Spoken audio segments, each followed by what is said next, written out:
You just realized your business needed to hire someone yesterday. How can you find amazing candidates fast? Easy. Just use Indeed. Stop struggling to get your job post seen on other job sites. With Indeed sponsored jobs, your post jumps to the top of the page for your relevant candidates, so you can reach the people you want faster. According to Indeed data, sponsored jobs posted directly on Indeed have 45% more applications than non-sponsored jobs. Don't wait any longer. Speed up your hiring right now with Indeed. And listeners of this show will get a $75 sponsored job credit to get your jobs more visibility at Indeed.com/PODKATZ13. Just go to Indeed.com/PODKATZ13 right now and support our show by saying you heard about Indeed on this podcast. Terms and conditions apply. Hiring? Indeed is all you need. The cold, there are 3 mechanisms by which it will help you fight cancer. The first one is metabolic. And this is a very clever study coming out of Sweden, where they showed that brown fat will preferentially clear glucose from the bloodstream and starve tumor cells of the glucose that it needs to survive. So they took mice periodically, that is about 4 hours a day, mild cold exposure, enough to activate the brown fat. And these mice in which tumors had been implanted, the tumors grew slower than in the control group. The mice lived longer. So the first one is starvation of the tumor from the glucose that it needs by clearing that glucose into the brown fat. Welcome to the Beautifully Broken podcast. I'm your host, Freddie Kimmel, and on the show we explore the survivor's journey, practitioners making a difference, and the therapeutic treatments and transformational technology that allow the body to heal itself. Witness the inspiration we gain by navigating the human experience with grace, humility, and a healthy dose of mistakes. Because part of being human is being beautifully broken.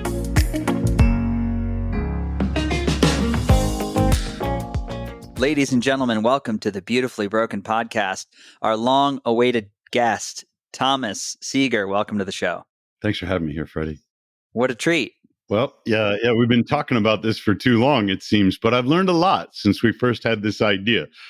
So maybe it'll be better. You had mentioned to me you'd recently stepped away and you had leaned into research. Mm-hmm. The job I have at Arizona State is teaching 3 courses a year.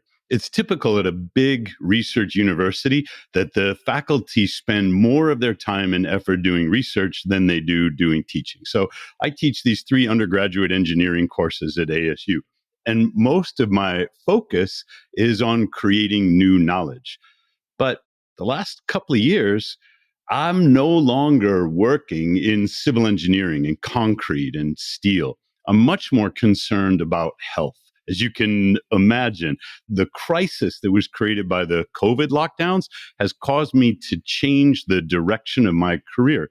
So I've just published a book, Uncommon Cold. It came out last year. It's bigger than my dissertation. It's got like 500 scientific citations in it. It's the definitive scientific accompaniment to ice bath or cold plunge therapy. There's chapters on cancer and testosterone and diabetes and all the myriad of health implications for doing a cold plunge practice.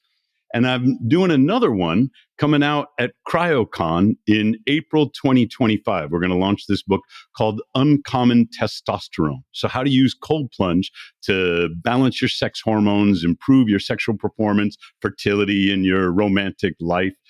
And in there is some about the interaction between testosterone and prostate cancer, which is how I got curious about it. Tom, I got to ask you, before we jump into the world of ice and ice baths as a practice, deliberate cold exposure, what prompted you to first, in your life, get in a freezing tub of ice? What was the madness that took over the human terrain? The madness was divorce. I was in a situation in my life where I was morbidly obese. I was deeply in debt. My career was going nowhere, and my wife said she was unhappy and she wanted to move back to New York. So I figured I got to figure some things out. I got to make some changes. Lost a lot of weight. I started changing the way that I eat and the way that I exercise. And my wife and I decided to separate anyway. I'm now divorced, but it was sort of a slow motion divorce in our life. So I was living alone, reading everything about self-help, wellness, relationships, trying to educate myself on where I had gone wrong in my life. And one of those books said, you really got to take cold showers. It'll toughen you up. I said, okay, I got to get tougher. I'll start taking cold showers. And I hated every single cold shower I'd ever taken. And Freddie, they're not even that cold. I live in Phoenix, Arizona. It's the hottest city in North America, and during the winter, the tap water's probably in the 60s. It's like the wimpiest kind of cold shower. And I'm in there swearing up a storm because cold showers make me angry. But one of my former students, Jason Stauffer, he said, well, how about an ice bath? Have you ever done Wim Hof? And I'd never heard about any of this stuff, but I went to one of these Wim Hof style events. I got into, up to my neck in ice water, totally different. Mm-hmm. Because the ice water, it will rev you up at first, but when the dive reflex kicks in, it calms you down. It puts your brain into a meditative state. It slows down your heart rate. And I'm like, well, this is great. So, we started doing ice baths for fun. But then I got a lab back. This is a comprehensive lab panel. I'm like, I should know what my lipids are, and I should know what all my male health markers are and stuff like this. And on there was a prostate specific antigen test. So PSA. I'm in my early 50s at this time. And it's kind of the routine thing that men, I'm going to call myself middle-aged at that time, that they're supposed to do. And my PSA came back 7.0, which is elevated. Anything under 4, they would have said, well, that's normal. That's fairly common and you're fine. But at 7.0, big red letters, out of range, too high on my lab report. So I had to go to the internet and find out what that meant. I had no idea. It took me like 20 minutes on WebMD to become convinced that I was going to die of cancer. Because that's the way the internet works, You start like doing your own research and the catastrophic mind takes over. And I know the PSA is unreliable. It indicates inflammation. It doesn't indicate cancer. But I started reading, a man in his early 50s who's, got a history of being overweight. And what are we supposed to do? Well, you're supposed to go have a prostate exam, of course. But that's going to show inflammation. I already know that. And once they find inflammation in the prostate exam, they're going to say, well, I want to do a biopsy. And the biopsy means they have to remove 16 tissue samples from the prostate. And the next thing, you read that these tissue samples that get tested for cancer have a very high rate of false positives. So if, say, 6 or 7 out of the 16 come out positive for cancer, do you have the cancer or do you not have it? Well, you don't really know. But just to be sure, we're going to take your prostate out. How does that sound, Professor Seager? I started talking to other guys about their experiences with hyperplasia or PSA or whatever, and a series of nightmare stories were coming back to me about the pain of the biopsy, about the risks of the false positive, about the family members who were imploring these men to have the prostatectomy just to be safe. And then the urinary incontinence and the lifetime of erectile dysfunction that followed. So I had a choice in my imagination. I don't know if I ever had cancer. All I had was an inflamed prostate. But in my imagination, I had this choice between my life or my penis. And I chose my penis because at that point, what woman was ever going to love me if I couldn't get a hard on? On the road to divorce from my wife, reevaluating everything in my life. And I said, I've got to find another way. It felt like one way or another, either my life was going to be over or my sex life was going to be over if I didn't figure this out. So I bought a big old Kenmore Sears chest freezer, and I put it out on my balcony and I got in that thing every single day because I was scared. And when I got out, of course, I was cold. And, I had to do some warm up exercises. And then I got to walk into campus and teach my classes and things like that. It took me 4 months before I had the guts to retest, because the last thing you want is to really know. I mean, you need to know, but there's also a fear of knowing. So I go back to the lab, I have them draw blood, and I'm like, I don't know what's going to happen. 1.8. My prostate specific antigen had come down from 7 to 1.8. And that means I was no longer at any elevated risk. Mm-hmm. But when you do the whole male health panel, they also measure testosterone. And the first time I was in the mid 700s, which any doctor would have said, you're doing great. Look at you, your age, you're so healthy or something like that. My testosterone went up to 1180 nanograms per deciliter. And there it was on my lab report in red letters, out of range, too high. Because for a fat guy in his 50s to have 1180 nanograms per deciliter is unheard of. I finally got the guts to go to the urologist when I had the good PSA. I'm like, he's going to congratulate me, right? I'm going to get a big pat on the back. He's going to tell me, what did you do? He's going to change the way he practices. So full of crap. He had no interest in my PSA. He looked at me and he said to himself, there's no way this college professor has testosterone of 1180 nanograms per deciliter. He's on the juice. He's shooting himself up with steroids. And he ordered another test because if he had found out that I was juicing, he would have cautioned me that high testosterone levels in his mind were associated with elevated risk of prostate cancer. He would have told me to cut it out. Now, he's totally wrong, but I didn't find that out until later. For right now, he sends me to the lab to measure luteinizing hormone. Luteinizing hormone is what signals the man's testes to produce testosterone. And if my LH had been low and my testosterone high, he would have chastised me severely, My LH came back out of range, too high. This meant I'm totally natural, and I've got the labs to prove it to him, and I never heard from him again.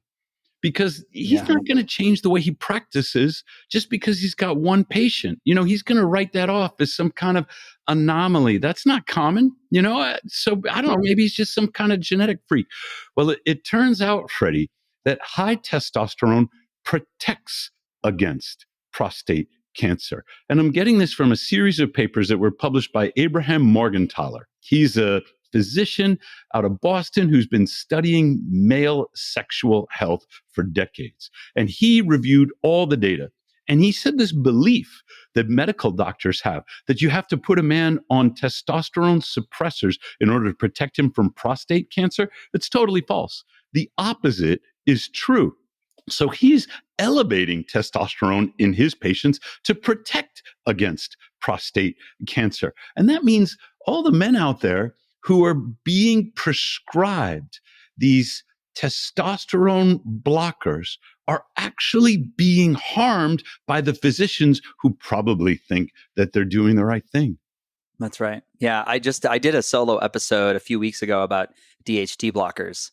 Mm-hmm. And in the unknown, because I said when I had gone through this experience of losing my hair very young, you had to go see a practitioner and get a prescription for minoxidil. And now I'm watching the Buffalo Bills on TV last season. Every other commercial is for Hims. It's like, hey, discreet, unmarked box at your door.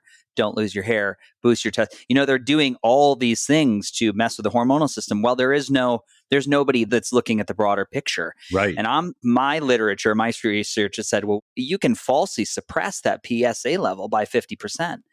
When you're on some of these, minoxidils and finasteride and whatnot. So there's implication there. And I understand your practice. I just want to say, I understand your practitioner, the system that he's in. If you stopped to listen to one person, you'd be buried in the landslide of patients that are coming in over the next, you're going to see how many people a day. So I do get it, the system, and never fault anybody, but I find it's very, what a call to action when you hear stories like yours, when you say, look, I've got this evidentiary proof. I've got this N=1 and a massive shift. And this is the one thing that I did. So do you have a working theory, Tom, on what did the ice do? Yeah. What the cold plunge does is activate cold thermogenesis. Now, typically, if you're naive to cold training, the thermogenesis happens in your muscles. You start shivering. And to do that, you have to use the glucose and the lipids or the fats that are stored in your white fat. They have to be released into your bloodstream, and then they get to the muscle cells, and there the mitochondria process them into the energy you need to generate heat. If you've done a lot of cold training, then you have brown fat. Brown fat is packed with mitochondria for non-shivering thermogenesis. So instead of producing ATP, which would fuel exercise or wound repair or growth or anything like that, the mitochondria short circuit. They never get all the way to ATP. They just produce heat. So this is what's happening when you do a regular practice of cold plunge. You activate your brown fat for non-shivering thermogenesis so that your mitochondria are producing heat. Those mitochondria, they didn't come from nowhere. You have to make them. Most adults don't have brown fat. As a matter of fact, medical doctors used to believe that there was no such thing as brown fat in an adult. But it was discovered around 2007, 2009 that about 5% of the people still have brown fat in adulthood. These are the garbage men who work outside, or the lumberjacks, or the fishermen who are getting a regular sort of dose of cold. That if an adult human being on the regular gets cold, they will maintain their brown fat and the mitochondrial health that goes with that. So here's what I didn't know until recently. You know where testosterone synthesis begins? In the mitochondria.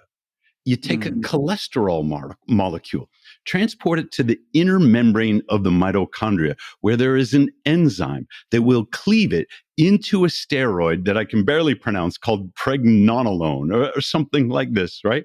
That begins the cascade of reactions that result in testosterone and all the other sex hormones. If your mitochondria are not abundant and not in good shape, then they don't produce testosterone. They're busy doing other metabolic things in your body. They don't have the inner membrane that can host this enzyme and take the cholesterol and turn it into your sex hormones. Mitochondria dysfunction leads to low testosterone. And it can happen even in men who are physically fit with lean body composition. Probably the best measure of your mitochondrial function is your insulin sensitivity, because when the mitochondria are damaged, the cell will resist the action of insulin to keep glucose in the bloodstream rather than let it into the cell too fast and further damage the mitochondria. The amazing thing is you can feel like you're in great shape. You can look like you're in great shape and still have insulin resistance or mitochondrial dysfunction that leads to low testosterone. Every leading cause of death from chronic illness in the United States originates in insulin resistance. You can read Ben Bickman's book, Why We Get Sick, if you want to know more about the details. So here comes cold plunge therapy. It rejuvenates your mitochondria, recruits new brown fat, fixes metabolic dysregulation, and there's a whole system of benefits throughout your body that result from that. Increased cognition is one of them. And how does that work? You know, your brain gets smarter because you're getting in the ice bath. And the fact is, it's true. Reduce risk of heart disease, reduce risk of cancer. There are other mechanisms by which cold plunge will inhibit tumor growth or have anti-cancer effects. So we're probably going to talk about those. But every single major cause of death from chronic illness benefits from cold plunge therapy because of the way it rejuvenates the mitochondria. Yeah. Yeah. You know, Tom, that's why I had adopted, like you, before there were commercial cold plunges. I was getting feed tank barrels and going to the ice store and getting 90 to 110 pounds of ice. Yeah. You know, I remember how challenging and how hard it was in the beginning, but there was a clear, discernible shift in both my emotional state and my physical health as long-term. And now it's really, it's so interesting because now they got a cold plunge in Lifetime. Yeah. In Lifetime Fitness. Right. This is a commercial gym. They don't have a Morozko, but yeah, they cooled their water down. Like they cool their water down. Yeah. Yeah. Yep. But it's a thing. And, you know, it's interesting. People are drawn to it like bees to honey. And what is really interesting to me is people actually start talking to each other at the gym. They start sharing stories. Everybody, you know, you watch people sit in the hot tub or the sauna. Nobody's going to talk to one another. You talk to people when you're in and out of the cold. So it's got this community building effect that I've always been, especially the contrast therapy. People get chatty Cathy. They start asking you questions. Why are you doing this? How long? Wow, it's really easy for you. You know, and I love telling people, like, look, this is a skill. This is just like learning the violin or the piano. I've put in my 10,000 hours. Right. So for me, I'm in a place where I'm really enjoying the different stages. But the thing that's consistent is that I stay with my breath. I stay with the feeling of discomfort. I don't want it to feel like eating birthday cake. This is what ice feels like. Feels bad, right? But it's good. So I love it in this communal experience and over time watching it unfold. And now we've got to this point of maybe you see this as somebody who works with a system and critical mass. You've got this wave where now mass media, you'll see I'll call them clickbait articles. They're like, influencers imploring people to sit in cold tubs, unhealthy health trend. Absolutely. I guess you could make that case from an outsider, but if you really sit down and you do some of the reading, for me and my money, of course, there's outliers, right? There's outliers who it's not going to be great for. But for most people, it can be a really positive thing to integrate into a practice, a weekly practice at the very least. There are good physiological reasons why people get chatty in the cold plunge. Mm-hmm. The brain impacts of the cold plunge are not just metabolic. It stimulates production of hormones and neurotransmitters that affect the brain. And you've probably felt like the dopamine and the noradrenaline or norepinephrine rush of coming out of the cold, feeling like Superman. But there are also some more subtle effects. One of those is vasopressin. Vasopressin is implicated in vasoconstriction. So you get into the water and your blood vessels, to protect your core body temperature, they shut down circulation to your limbs. This is called vasoconstriction. And that's associated with an increase in vasopressin. There's also an increase in oxytocin. And vasopressin and oxytocin are the caring, nurturing, bonding hormones. When you get into the cold and you get this rush of vasopressin and oxytocin, all of a sudden you feel like you're with your best friends for life, Yeah. It's no wonder people get chatty. It's no wonder people are sort of cozying up to you and asking you about your experience because they feel great. Yeah. Yeah, it's really special. And one of my, there's magic there beyond the numbers and the science and the norepinephrine and the dopamine and all those numbers that, Huberman loves to throw out and we all love to latch onto. But at the end of the day, experience and joy and community building and feeling seen in a public place, it's a really nice thing. And there is probably an unquantifiable percentage of healing that is happening there in that space when that magic occurs. I think we can quantify it. It is impossible to feel depressed when there is 3 times the dopamine coursing through your bloodstream. That's so right. You get an immediate mood lift.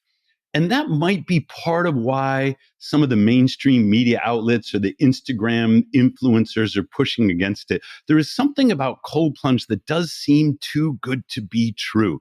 How can it possibly have all of these benefits, The pharmaceutical industry has convinced us that you have one ailment for which you take one pill, and there is one optimal dose for everyone, and everything else is side effects that you have to spend 20 seconds reading out on your commercials, on the Bills game or something like that. Yeah. And it is a crock of shit.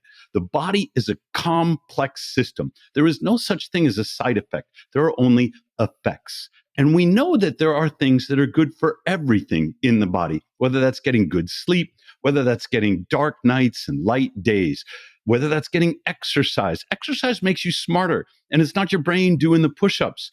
Cold is one of those things. It acts on the body as a system. It benefits everything when you do it in these short, acute, sort of episodic bursts that allow you to recover in between sessions.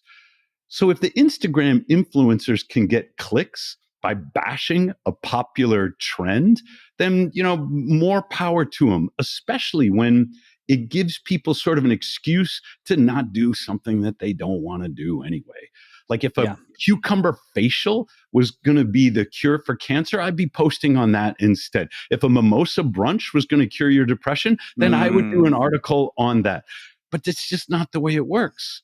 So there was a big wave of interest from Huberman and Joe Rogan, in cold plunges and how amazing it was. For a year or so, Joe couldn't shut up about it. He gets Jim Gaffigan, on his program, and they're talking about stand-up comedy and stuff. And Jim's like, look, I make my living, making fun of junk food and being a fat white guy. That cold plunge isn't real, is it? And Joe says, oh, it's real. But all of the sort of fad, sort of the trend markers, they've all rolled over.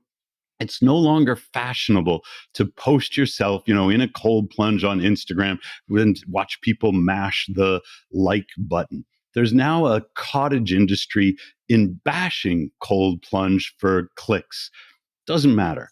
The science is not only convincing, but it's becoming more detailed. What are the mechanisms by which this benefits? Why is the human body wired to expect cold? What happens when the human body isn't getting enough cold? Just like if it's not getting enough exercise, or if it's not getting enough sleep, or if it's not getting enough sunshine, the body will get sick. So this is my mission, Freddie, is to put the facts out there that are based upon the data. Yeah, I love that. I was just going to say that I would do the due diligence of treating the wellness market and ice baths the same way I would the pharmaceutical industry. I wouldn't place ice baths as the panacea one thing that will fix your chronic illness, although it will have great impact on the mitochondria. And it's part of that picture that, we have these bodies that follow a rhythm defined by nature, and we're meant to self-regulate temperature. And this is something to help bring a massive element back in. So I also just want to say that too, that as much as I think it's unbelievable and amazing and more powerful than any pill I've taken, it is one piece of the puzzle. It's a tool in the toolbox. What I've learned has changed the way that I approach science. It used to be, we'd want statistical significance in our studies, and that was in medical science anyway, considered the gold standard of a clinical trial. And now I understand it's all a bunch of crap. Nothing matters more than your N=1 experience. So when I first started telling people about what happened to my testosterone, these sort of Twitter MDs would, come out on social media and they'd say, there's no randomized, double-blind, placebo-controlled trial that says the thing that happened to you actually happened to you. What a bunch of nonsense. These clinical trials are a source of hypotheses. Until you try it for yourself, you don't know if you're in like the 99 or the p=0.01 part of their cohort. Nothing matters but what works for you. That's right. And of course, we've got people like the great Dean Hall, who is another very powerful. I'm just spending a couple of weeks with Dean on the Willamette in his book right now, reading The Wild Cure again, after getting to go do an event with him last year and actually do cold water immersion in Wisconsin. And what an incredible story. The guy literally gets into swim like 183 miles in the Willamette and gets out and then does some forest bathing, and without standard chemotherapy or radiation, his cancer's gone. Verified by his oncologist team. I mean, he said, his doctor said, if I had not diagnosed and done your scans, I would not believe you were telling me the truth. Correct. I don't know if Dean put this in his book, but when I talked to him, he said he went to his doctor and he explained his dream. He's like, I want to do something that is going to inspire other cancer patients before I die. I'm going to swim. And his doctor said, Dean, with your immune system in its debilitated state, you so much as set foot in a public pool and it could kill you. Dean said, then I got nothing to lose. He went into the pool. He did like 2-3 laps. He was training, and that was about all he could handle. He went back into the pool and he worked up to miles at a time. His family didn't necessarily want him to go because, do you want to see your son who's got leukemia swim the entire length of the Willamette River over a period of 3 weeks? You're like, this guy's crazy. Like, we'd rather have him around for an extra year or something than kill himself via drowning on the Willamette. 100%. But they went out with him. His daughter and his father accompanied him on this trip. They watched him go through the hypothermia that he describes in different sections of his book, because that river was cold. And at first, he didn't have the proper, dry suit and protection and things like that. They watched him lose like 15 pounds. When his doctor came out, he estimated using calipers that Dean's body fat was down into the low single digits. He said, it is dangerously low. Will you take the weekend off? This was sort of after 2-3 weeks, sort of to the end of his swim. And Dean relented. He said, okay, I'll take a couple of days off. I can finish up next week. He did. And his doctor was just thanking him because he thought that his body was getting so lean that it couldn't survive, 5 more days of swimming. And it was after he came out of the water and he said, I feel great. It never really occurred to Dean to go visit his oncologist, but it was after. And his family was so worried about him. They're like, you really got to get tested, right? You're going to get tested, Dad. We got to know. That's when he went back to the oncologist. That's when they drew blood. That's when the oncologist asked him, where did your leukemia go? Because there was no sign of it in his blood markers any longer. That was when his oncologist said, if I hadn't done the diagnosis myself, I'd swear you were misdiagnosed. What Dean did not quote his oncologist as saying was, it was probably all that cold water and exercise that cured him. Now, that's a pretty extreme therapy. I mean, talk about patient compliance. You're not going to get people to swim 187 miles, and you probably don't have to. Probably you work a little bit of cold into your life and you will improve the outcomes, whether it's as an adjunct to chemotherapy or radiation, or whether you're doing it to manage a tumor that has not gone malignant or is not metastasized. The cold, there are 3 mechanisms by which it will help you fight cancer. The first one is metabolic. And this is an extensive, a very clever study coming out of Sweden, where they showed that brown fat will preferentially clear glucose from the bloodstream and starve tumor cells of the glucose that it needs to survive. So they took mice periodically, that is about 4 hours a day, mild cold exposure, enough to activate the brown fat. And these mice in which tumors had been implanted, the tumors grew slower than in the control group. The mice lived longer. So the first one is starvation of the tumor from the glucose that it needs by clearing that glucose into the brown fat. The second one is ketones. When you get into the cold water, you begin producing ketones immediately. You don't have to go through 3 days of, carbohydrate fasting to get yourself into ketosis, because the glucose clears so quickly that the body releases lipids from the white fat cells so they can be carried to the brown fat to fuel the thermogenesis. And as an intermediary metabolic product, ketones are produced. And ketones are hostile to cancer. This is Thomas Seyfried's work out of Boston College. The third mechanism is coming out of University of Rochester, and this is brand new. At U of R, they were very curious about the bowhead whale. It's this massive, aquatic mammal, lives for 200 years. And if the theory that cancer develops from mutations in the nucleus, if that theory is correct, then the bowhead whale should be riddled with cancer by the time it's 70 years old. Because think of all the opportunities for mutations in a long life in a creature that large. And it's not. What they discovered was that cold water will activate cold shock proteins that have the capacity to repair defects in the DNA in the nucleus. And where does the bowhead whale go? Into the Arctic Ocean. The bowhead has so much cold that the University of Rochester, scientists are hypothesizing that those cold shock proteins are preventing the cancer. That's 3 mechanisms. Now let's talk about those adverse side effects. Okay, we're done. Nothing bad happens. You get uncomfortable for a little bit and then you feel great. So why wouldn't you incorporate, if you're concerned about cancer, why wouldn't you incorporate some cold into your life? And we're just beginning to see some of the case studies that have been well documented. I mean, Dean is a terrific outlier, but there are others now, people who are saying, I added cold. I put one up on my Instagram. She could see in her PET scans before she did cold, after she did cold, the brown fat showed up, the tumor shrunk. She was using it as an adjunct to chemotherapy and other things that her oncologist had prescribed and getting great outcomes. As we accumulate more case studies, we might eventually get a clinical trial. We might eventually get enough data that people say, all right, I don't like it, but I'm going to give it a shot and see if it works for me like it did for other people. Yeah.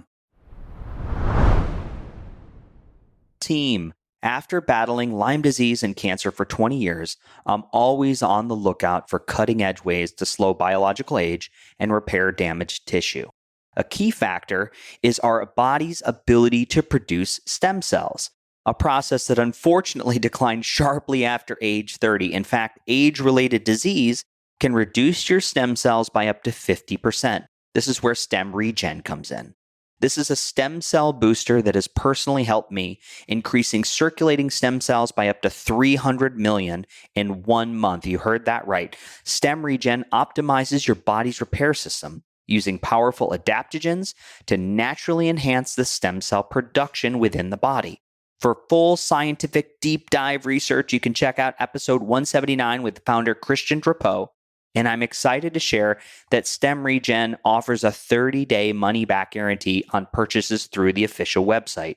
You can use code BeautifullyBroken for $30 off your first order. Let's go, let's grow, let's repair. Ladies and gentlemen, if you know anything about me and my Instagram, you know I love red light therapy. Specifically, LightPath LED has launched a light called the Diesel series. So this focuses on pulsed light frequencies, which have been used in wellness centers for over 20 years. These panels are 15 inches wide. They have a 5-year warranty that is the longest in the industry. And they focus on 630, 670, and 810 wavelengths of light because those are the most researched and the most powerful in the human body. This panel pulses between 1 and 9,999 hertz, and every purchase comes with a phone consultation so you can best know how to use it. LightPath LED is the panel that I've used since I got into wellness. They are tried and tested. They are a fan favorite, and I am telling you, if you shop around, you look at one of these panels next to the industry standard, you will be blown away and you will not be sorry. You can use code BeautifullyBroken for a discount to start using red light therapy in your home today. So let's jump on in and let's shine the light. Now we'll go back to our show. You know, if we're looking at approaching cancer in a metabolic way, I can't understand why cold water, which sounds relatively cheap, compared to the chemotherapy that I did that was like $19,000 a week. Very cheap, you know. I think that I can't imagine why not. And I'm for sure there are other people out there that are quite, you know, you got to be a little cavalier to say this is what I'm going to do. I mean, the push of information that you get from my experience going through cancer is like, don't go outside, don't go to the gym, mind your immune system, be careful, wear a mask. You are in a bubble. You're a bubble boy. You don't have an immune system. So it's a little bit fear-based, and I understand that. And at the same time, we still have the same mitochondria that need to be nurtured as far as like these lifestyle interventions. So I can't imagine there's not a safe, controlled way. Part of the reason you don't have an immune system, your immune system might be in good shape if they weren't killing you with chemicals, if they weren't poisoning you with chemotherapy. I'm not saying their advice is wrong for chemotherapy patients. However, exercise kills cancer. There are studies in which they do transfusions. They take the blood of people who recently exercised, and then they put it in cancer patients. And guess what? It inhibits tumor growth.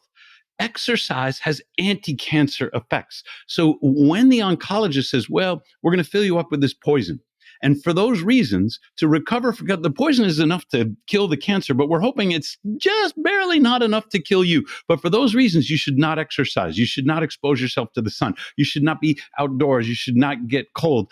Or maybe we'll get blamed for miscalibrating our dose because you were doing things that would otherwise be considered healthy. Does that sound like it makes sense? Yeah, I mean, believe me, it's so plausible. I think my hope is there is a world in which the two silos of different belief systems can come together and take the best of both. You know, we've talked about this on the show before. There's a dose calibration that is very different in some countries where they say, well, if we're going to support you metabolically and we're going to put you on a little bit of a fast and we're going to optimize ketones and with your infusion of chemotherapy, we're going to spike you with a little extra insulin so those cancer cells light up like a Christmas tree. That's a way to work in a different paradigm, but we're still using the treatments that we know have efficacy, and we're still using all these lifestyle modifications. It is truly, it's a system that has a lot of momentum and force. So I think, again, just there'll be some breakout clinic there are breakout clinics today Yes, that there are are. doing it, Yep. but we've got to get more of those into the mainstream and get more publications and more eyes on those topics, because I know people who have done those therapies and done very well. It was Richard Nixon that created the National Cancer Institute within the National Institute for Health. They've had 50 years since Nixon signed that legislation, and they haven't done a goddamn thing with those billions of dollars. There are a few diseases, non-Hodgkin's lymphoma. The recovery rates are really good from chemotherapy. So there are a few diseases where good progress has been made. But on the whole, the life expectancy of a cancer diagnosed patient has been extended by a little under a year after 50 years and hundreds of billions of dollars of NCI research. At what point do you say, maybe we've been taking the wrong approach? I think the point is now. Yeah. Yeah. I mean, it certainly is in my belief system and the paradigm we talk about it is a holism view. It's a holistic view. And you have a biological blueprint that is guided by these rhythms and laws of nature. And when we do those, we integrate that in. It's not that it takes away the disease label, but we start looking at the person. We start looking at lifestyle. And we start looking at all these cofactors that it's 1 and 1 equals 6. And we know this to be true from the available research today. So, this is why we do podcasts like this. And this is why, people can go off and not use it as this is not prescriptive in this episode. This is a jumping off point for you to go out and collect some of this data, find a guiding practitioner who is supporting your best possible outcome. And then you guys go to work. Because I promise you, they're out there. They're out there. They're out there. It just needs to be presented in the right way. And there's definitely a methodology to working with your doctor and different ego types. Mm-hmm. And it's a gentle approach, but you just keep presenting the data. And at some point, I just would remind people that your doctor is your employee. They work for you. Correct. You're not a steward. You're not a ward of the school right now. So you can also fire your practitioner if they are unwilling to work with you in this goal towards saving your life or better health. It's hard to say, Freddie, because everything in the way healthcare is administered right now is designed to disempower the patient. You might go see your primary care physician and feel like you have a good rapport with this person and you respect them. But then you ask them about this, you ask them about that, and they say, well, we need to get a referral to a specialist, and that has to get approved by the HMO with the insurance company. We're going to find out what the copay is and see if the pharmacy will fulfill there's this whole apparatus of bureaucracy that must approve every step of your care. And what it does is remove your agency. You don't get to go to your doctor and say, well, I want to try this experiment. I want to monitor it in this way, because every other decision is going to be out of your hands. There's some people who are cash payers and they'll say, screw that, I'm paying the bills. But you know that 90% of the population is under this bureaucratic healthcare umbrella that teaches them they are not in charge of their own health, that their health is somebody else's responsibility. It's some corporate responsibility. My job is to empower people with the technology and the knowledge they need. So they don't care who's president. They don't care who's directing the HHS. And I love the fact that Jay Bhattacharya has agreed to run the NIH, because in my field, the NIH funds like $40 billion worth of research. And I want that research going into therapies like the type that I'm advocating for, the holistic. Yeah. But as a patient, you shouldn't give a hoot about who's running the NIH, because you are in charge of your health. The problem is that you're probably scared, in a debilitated state, in no position to be exercising your best judgment, and susceptible to manipulations and fear mongering. I've been there. What every patient needs is a doula. I'm not sure if you know this term from childbirth. I do, yeah. Yeah, well, the doula there's a birth doula and there's a death doula. Exactly. You need a cancer doula. You need a type 2 diabetes doula. You need a, whatever it is that you're working on, a thyroid disorder doula, because in your debilitated state where you don't have all of your faculties and your catastrophic mind is playing tricks on you. You need that knowledgeable and supportive person who can sit down with you and take the time to make a plan. Now, when you get 20 minutes with your physician, you are armed by your plan. You know, under what circumstances would you do this? Maybe you're against radiation, but under what circumstances would you consider it? How do we track those outcomes? How do we know whether it's working? What does this test? What decision does this test inform us? This is what a doula does, is prepare you to be in charge of your own health. And right now, I guess the doula to America is mayoclinic.com or Wikipedia or wherever else we're sort of getting our own research done. Yeah, it's an interesting time. I'll say that it's much easier to keep a boulder that is rolling towards health in motion than it is to reverse the downslide avalanche towards a chronic condition, be it MS or cancer or Lyme disease. Much more challenging because now we're talking about multiple bioregulatory systems in the body being offline. I've experienced this for years and years and years. I understand it. I understand how hard it is not only to support those systems, but then change this brain that believes that this is our new chronic norm. So you do need, Tom, you need it's a life doula. We need it all. You really need a guide. And it's tough to find the information at this day and age. How many people do podcasts like this? Everybody sounds very convincing that they know what they're talking about. But I got to say, don't take it as prescriptive.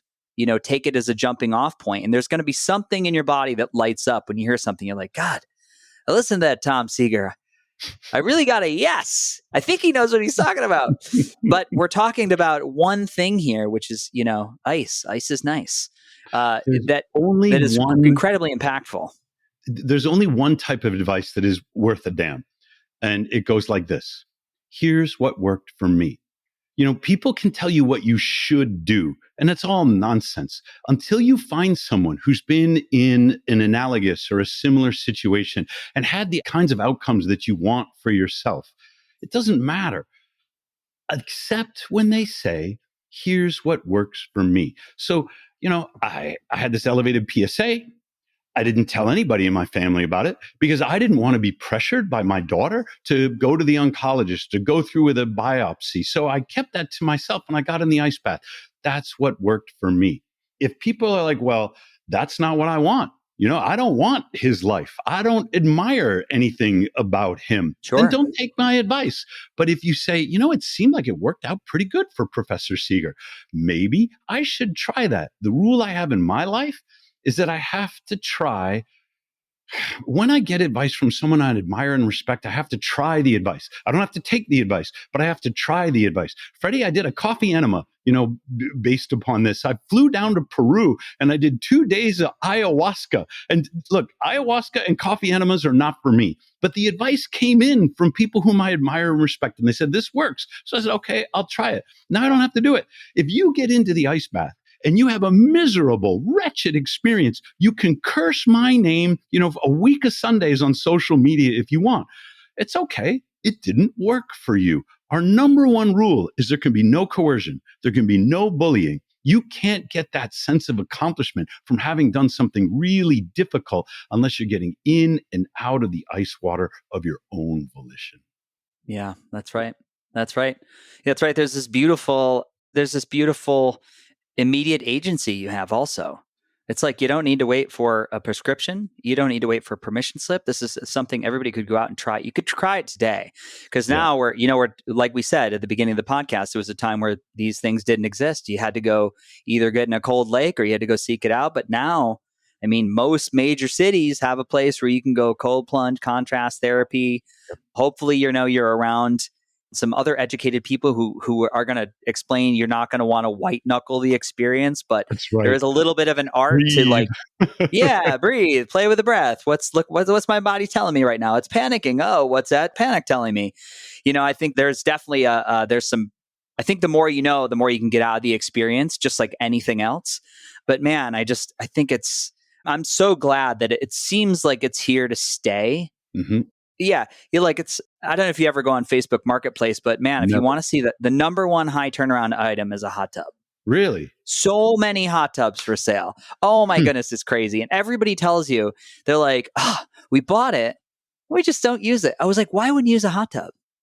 I love hot tubs. Yeah. Why wouldn't you use it? But, life happens. And so you'd think, that there would be this thing. People are like, I'm just not, doing the ice bath. Now, what I do see online, I see broken ice baths. Oh, you see a lot of and those. I see broken chillers and blah, blah, this happened and it needs this and I don't know how to fix it. And that's the thing. Yep. But for the most part, I see people that have really made it a practice. They still like it and they still love it.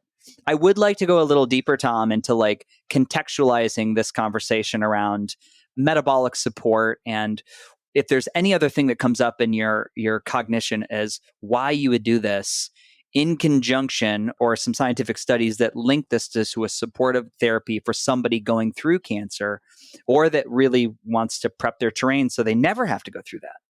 The metabolic disorder that is at the root of all of these chronic illnesses is insidious because it doesn't kill you right away.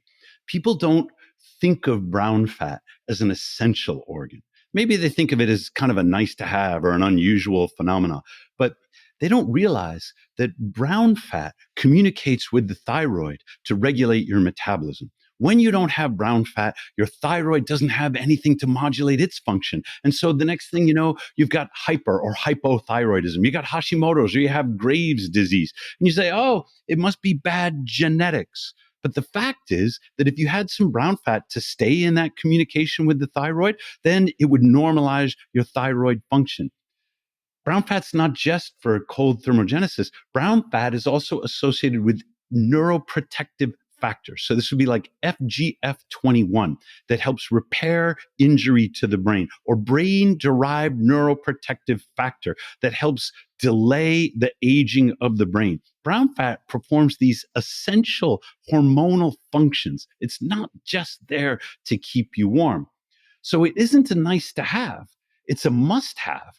It's just that when you run out, it takes 20 years for the lack of it to catch up to you. And we misattribute it to aging. Testosterone is such a great example. Oh, testosterone goes down as men get older. Not if you don't want it to. Like, why should it? What goes down is mitochondrial function. Your mitochondria accumulate insults and injuries and defects in their own DNA over decades. And all the functions that the mitochondria are there to support decay. And it's so normal, it's so common that we call that, oh, that's aging. Well, you get to a certain age and there's nothing you can do. What a crock of hooey that is. You take care of your mitochondria and you don't age in a normal way or in a common way. So I have this book series now, Uncommon Cold, Uncommon Testosterone. And to some extent, it's a play on COVID. It's an inside joke between me and some of my friends that COVID was a bad cold and turned into a policy disaster that made it uncommon. But when the joke is over, I came to realize I don't want a common life. I don't want normal on my lab reports, because normal in the United States right now is sick. Normal for a man, I'm 58 years old. It's a miracle I'm not on 3 prescription medications that my doctor says are to treat chronic degenerative diseases I'm going to suffer from for the rest of my life. What a bunch of nonsense all that is. I want an uncommon life. I want uncommon health, because what all my peers, my faculty colleagues at ASU are sort of deteriorating into, that's not for me. Yeah. Yeah. It's, I always say, go to the airport and just look around. It's, people really are struggling. It really, really and truly, it's like getting out of the seats, getting on the plane, getting their shoes off to go through the security line. You and I both travel a lot. Go out and see America. And sure, certainly, I also notice this, different cities are different. The big walkable cities, God, the walkable Freddie, cities right. where people do 20,000 steps, it's like, where'd all the fat people go? It's like people are generally, you can see there's things that if you do have these 10,000 steps a day, if you are walking outside in January to your work every single day, there's a different robustness to the human body and the human spirit. This is such a good insight. You can go to the airport. All these people have the money to fly. they have the money to travel, but they can't get to the plane without a wheelchair. They can't get themselves up the jetway because every time I get off a plane, there are 6 or 7 wheelchairs waiting to carry people to the cart that is going to take them to the what? If you've got the money to fly, then you've got the money to eat right. You've got the money to take care of yourself. At what point when you're, beep through the airport, do you say, maybe I don't like the way this is going for me? Yeah. I think our generation, the rules of health and chronic illness, they're very different than 2 generations ago. Right. This is not, I don't think you had to grow up worrying about, your toxic peanut allergy for like 30% of the kids in the class. I don't think, kids in grade school all had autoimmunity and go on and on and on. And we could list all the sad numbers about, the epidemic that's going on in the United States. And it's a generational thing. I do think this generation is starting to look around and saying, hey, wait a minute. I don't want that. We've all joked about, like you said in the beginning of the podcast, the list of side effects that people read after a drug with a funky name. It's so like, man, is that the lot I want in life? Until it's you and you're struggling with horrible symptoms, and then you do the thing, But I don't think it's definitely not taught anywhere. This is something we have to go learn about the biological systems of the body, why they repair, why they rebalance, how they repurpose tissues and proteins and things. This is good stuff to know now. And it's just, this is where I think this is the focus. It needs to be about educate, empower, and inspire, really and truly, because I think we've said it a couple times. It's like, you're the captain of the ship. It's yours to steer. And, ice is a great tool. It's a great tool to have in the ice in the ice box. I was going to say toolbox. Thomas, I'm going to see you soon in Dallas. You're going to CryoCon. Terrific. Going to CryoCon. I'm going to talk on lymph. You're going to talk on cold. I got a ticket for you if you need one. No, I'm speaking. Oh, that's fantastic. We'll be on the main stage together. Okay, maybe not at the same time. Not at the same time, but we should be. We'll be doing a presentation on lymphatic drainage and that really cool thing to learn about the body. And you're going to be talking about ice and testosterone. What a good idea. Yeah, fun. Yeah, I'm looking forward to it. Is there a place you'd like the audience to go to either find any of the books, any of the literature you're putting out right now? Everything I have ever written on the science of cold plunge therapy is available for free at morozkoforge.com. You go to the science tab, you'll see all the articles.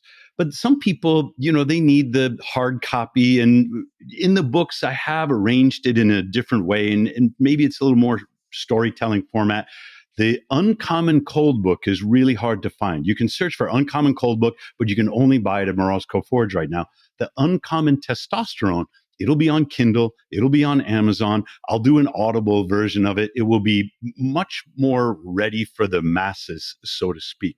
So if buying books is your thing, you can find it there. If buying ice baths is your thing, you go to the same place, morozkoforge.com. When we started, Google hated us, because who knows what Morozko is. But now we're the #1 search engine result for like 4 different misspellings of Morozko. You almost can't miss us. Great. That's brilliant.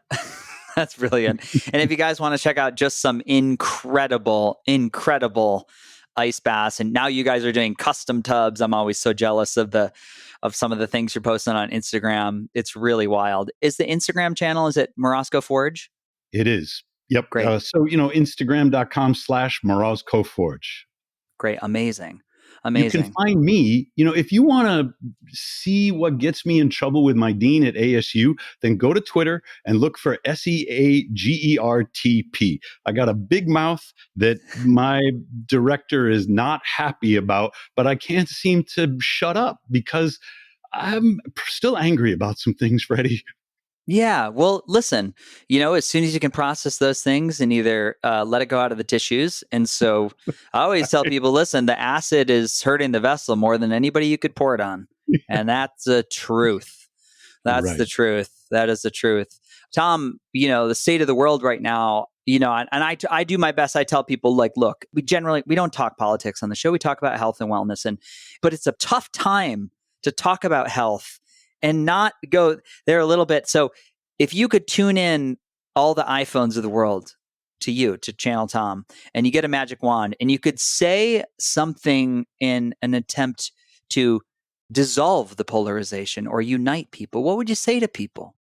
Boy, this is really difficult to reduce to a tagline. I mean, there's some clever ones out there like, show me the data or Oh, you could talk for like a minute. Just talk to Yeah. people. Show me the data. Yeah. Right. Just talk to people. What I discovered, it started when my son was diagnosed with diabetes. And everything that we learned from the American Diabetic Association was a lie. They told us he can eat all the cupcakes he wants, just bolus for it. Just inject him with more insulin. There is no amount of insulin that can prevent a blood sugar spike in a 6-year-old who's eating Oreo cookies. And so for me, I became skeptical that the messages I was getting from these institutions of healthcare were not in the best interest of me or my son. And that was the beginning of going down, the Alice in Wonderland rabbit hole and discovering what was on the other side. No one is in charge of your health except you. My father, he passed away, but he didn't believe me. At one point, I remember he's bragging at Thanksgiving, I got 5 different kinds of cancers, and all it matters is which one's going to kill me first. I said, well, Dad, what are you going to do? He goes, that's my doctor's problem. I couldn't believe it. But that's the way that he was raised in the 60s and in the 70s. When they told my parents that margarine was better for you than butter, my parents believed them. My parents met in graduate school at Harvard, and there was some Harvard faculty member that said, you're better off eating hydrogenated cottonseed oil than what comes out of a cow. My parents were like, oh, we're so fortunate, that we have access to this new science. What a bunch of garbage. So here's the message. We are surrounded by lies, and those lies serve the shareholders for good reasons. Because the executives of Pfizer or Moderna or any of these publicly traded companies, they are legally obliged to put the shareholder interests ahead of the patient interests. This is the way our system is organized. And that's capitalism. Not a matter of politics. It is a matter of law. Yeah. You cannot trust people who are legally obliged to put your health interests second to their shareholders to give you good advice about health. I don't think that's going to bring the country together. It's true, but I don't think it's going to, heal the polarization that we're going through. Yeah. Sometimes it needs to break down a little bit before we build it back up. And I should say that's unconscious capitalism. It's not just capitalism. And then, Tom, I have another one for you because it's the Beautifully Broken podcast. What does it mean to you to be beautifully broken?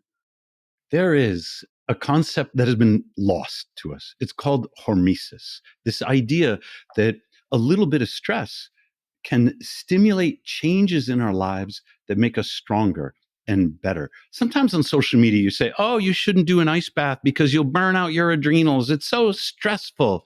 And they've lost the concept of hormetic stress. When you exercise, your muscles get sore.